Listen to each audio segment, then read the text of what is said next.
Is the true villain of James Gunn's Superman a thinly veiled version of the audience, like in She-Hulk?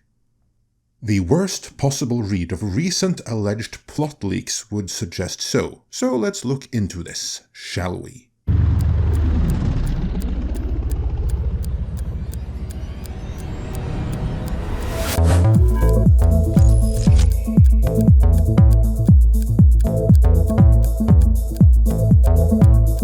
The internet has been ablaze with plot leaks, so let's begin by going through them. They were disseminated by Cosmic Book News, which wrote James Gunn's revenge on the internet.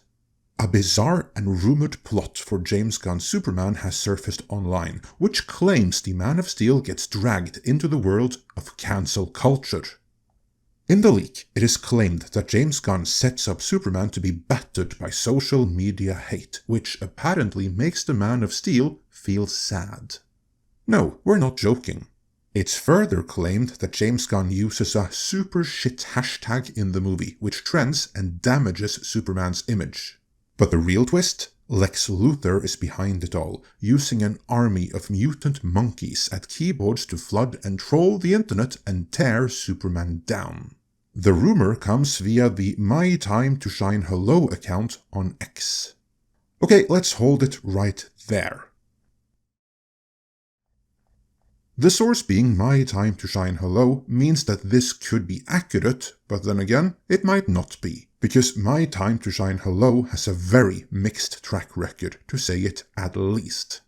I'm not going to attach any percentage. I'll simply say that sometimes the scoops are on the money, sometimes they may be close enough but miss some major context, and other times they're just way off. In other words, this is a source that you shouldn't outright dismiss, but you also shouldn't treat everything coming from here as gospel either, not until the scoops are independently backed up by other reports from unrelated scoopers. Or better yet, the final movie. At this time, I can't say anything about the accuracy of this report, but let's assume it has merit, and that we'll see some variation of this in the movie, and the trailer is certainly consistent with that. And alas, so is the animated Creature Commandos, the first official installment in James Gunn's DC universe. Indeed, the author of the Cosmic Book News piece points out, if you watched James Gunn's Creature Commandos, he did something similar by having Cersei's army be made up of incels. There is even a character officially named Incel Son. The male characters are simps, the cops are the bad guys. Things of that nature, etc. So, Gunn, including an army of troll monkeys, is an obvious metaphor for what happened with him back in 2018, when Disney fired him over the conservatives discovering his tweets from 10 years or so ago. So what Gunn is doing, just like he did with Creature Commandos, is using Superman to get back at everyone. That latter bit there, of course, is one author's speculation. We don't know that for sure. But let's say there is some merit to this, and I think there might be, then I still wouldn't lose hope, because it depends entirely on how it will be handled. Keep in mind, the tacit allegation, or rather the worry of those freaking out, is that the movie has an anti-conservative bent, because Gunn might feel it was conservative cancel culture that had him fired and cancelled. I would sincerely hope that is not the case though, not the least because that would be a very selective and subjective rewrite of history, because that's not reflective of what actually happened. If you recall, what happened was that during his trauma days, James Gunn was going for edgelord on Twitter, and he tweeted some pretty edgelord stuff about kids that no one would respond well to on either side of the political aisle. That is not me defending him, merely pointing out that he wanted to provoke, because at the time he had nothing to lose because no one gave two shits about him, so he was craving attention. And he did get that. Problem was, he got it many years later, when he was no longer anonymous trauma guy, but James Gunn, and he had something to lose.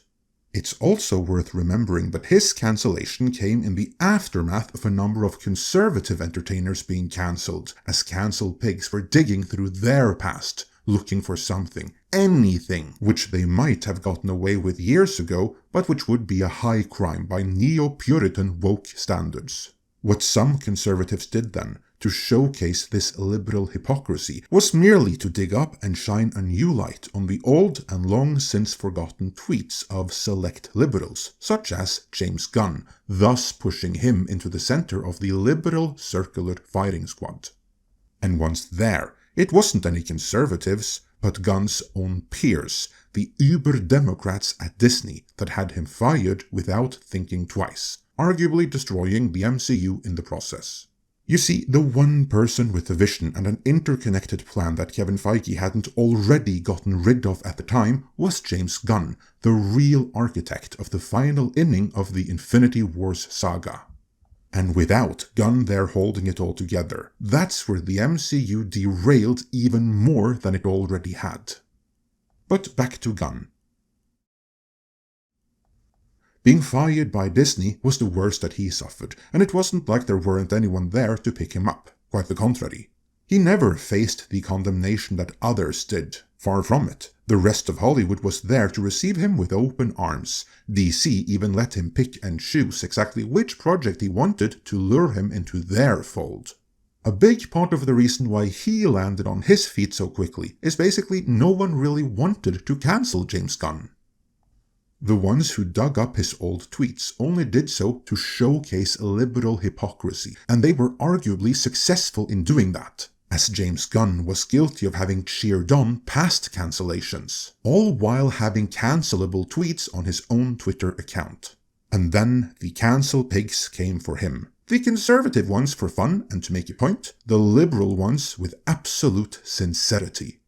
The real point of the exercise was to showcase that everyone has something in their past, so let's not play this game anymore. If James Gunn were to incorporate that into the movie, something resembling what actually happened, then it might work. And who knows, for all we know, he might still do that. Depending on how it's handled, this could be just the kind of commentary that is needed to move forward. But that's me being optimistic, because if, on the other hand, the messaging really is, oh woe is me, look at what the mean conservatives did to me, Orange Man bad, then I fear that is going to be about as apt and culturally relevant as Mickey 17. If you haven't seen Mickey 17, I don't blame you, because hardly anyone did. For one thing, it's a movie where not only Robert Pattinson goes full retard in his performance, but Mark Ruffalo did as well, if anything even more so. In fact, he hams it up more than just about any actor has in recent history, for he plays a thinly veiled Orange Man bad. One who has just lost the election to Kamala Harris, the female leader who takes over by the end of the movie. So when that didn't happen in reality, let's just say it didn't make the movie any better or any more relevant. On the contrary, it made it kind of a joke and a laughingstock. And a massive flop to boot. I hope James Gunn is too smart to have done that with Superman. But let's assume for the moment that this rumor is 100% true. Many assume Gunn is using his own experience here, but there is a chance there could be another inspiration altogether. First of all, there have been similar stories in the comics on multiple occasions, but even beyond that, there is the chance that this could be about the more vocal parts of Snyder fandom, which there is every reason to suspect that James Gunn isn't a big fan of, because they sure aren't fans of his.